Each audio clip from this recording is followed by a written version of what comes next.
Hey guys, this is the first video in a series on Make. Before talking about Make, let's talk about the problem that existed before Make came along. Then we can talk about how Make solves that problem.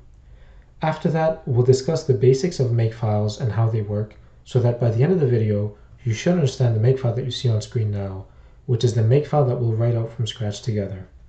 Videos after this will have more complete Makefiles for bigger C projects, and the examples will be on GitHub with a link below.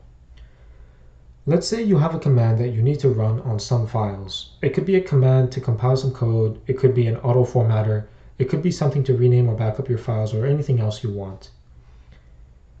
When you're working on a project that has a lot of files that you need to run these commands on, it gets harder and harder to track which files you've already run your command on and which ones you haven't. For example, if you're working on a C project and you've changed 5 files, you need to recompile those 5 files. But if the project has 10,000 files, you don't want to waste time compiling all of them. But if you forget which 5 files you've modified, you're going to have a bad time. This was a common problem when C first came out in 1972. Engineers would lose track of which files they had modified and would spend hours debugging issues just to realize they hadn't compiled their latest code. In 1976, 4 years after C came out, a computer scientist named Stuart Feldman created a utility to recognize which files had to be recompiled and which ones could be skipped. He named that utility Make, and in the 50 years since then, Make has grown and gotten better. Okay, let's get started with the exciting part, which is to actually write the Makefile, and let's do it from scratch. So I'm going to close that off and I'm going to delete it too. We're starting from an empty directory, and let's run Make.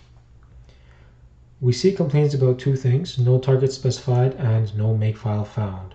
So by default, Make looks in the current directory for a file named Makefile. So let's create that. And capital is preferred, but lowercase works as well.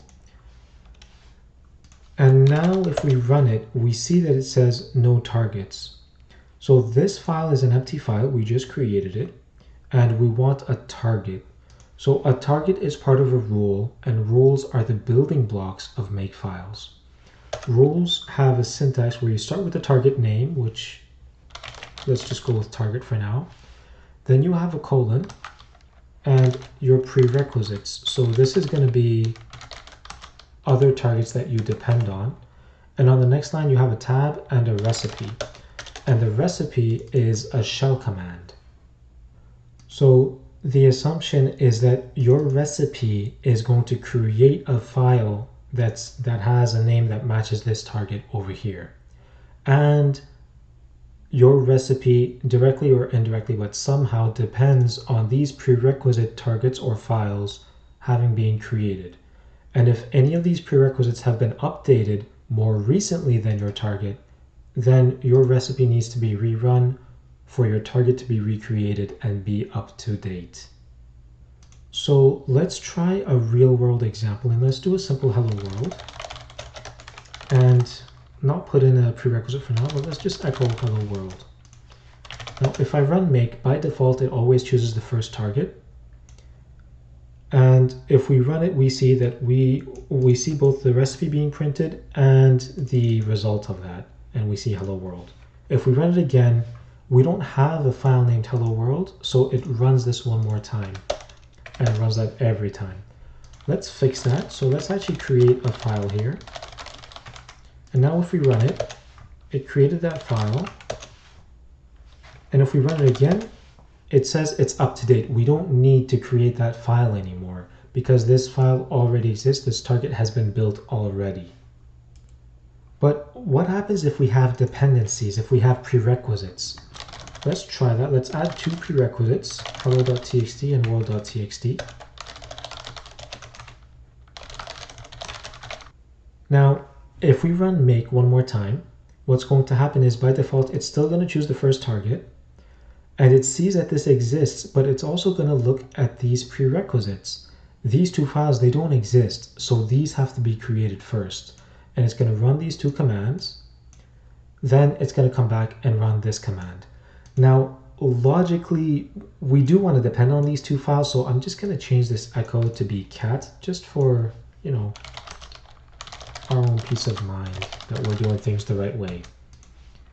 And now when I run make, we should see all three of them run back to back.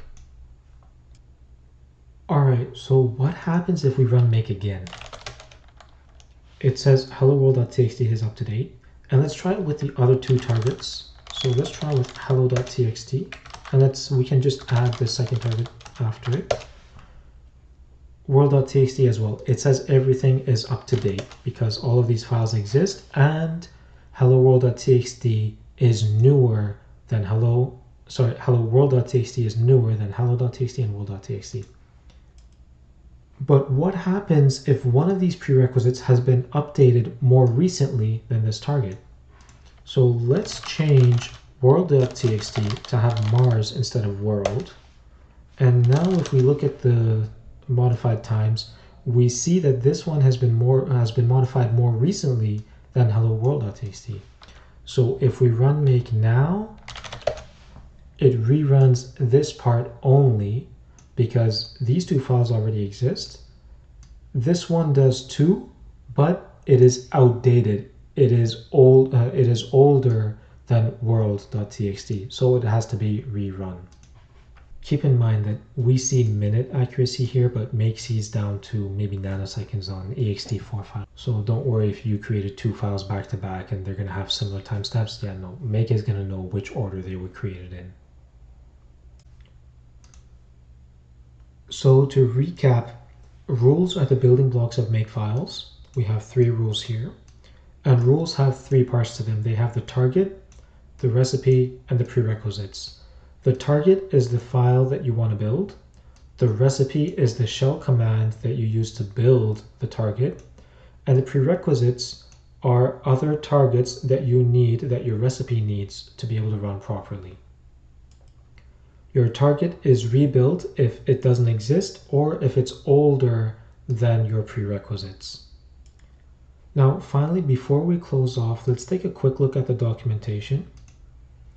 So here we can see the official GNU Make documents, and it's long, but I do recommend reading at least the first 2 chapters, and the rest you'll kind of get to as you make your way through more and more advanced Makefiles. So that's what it looks like, and at the end you have a short table of contents. So thank you for coming, thank you for watching, and hope to see you next time.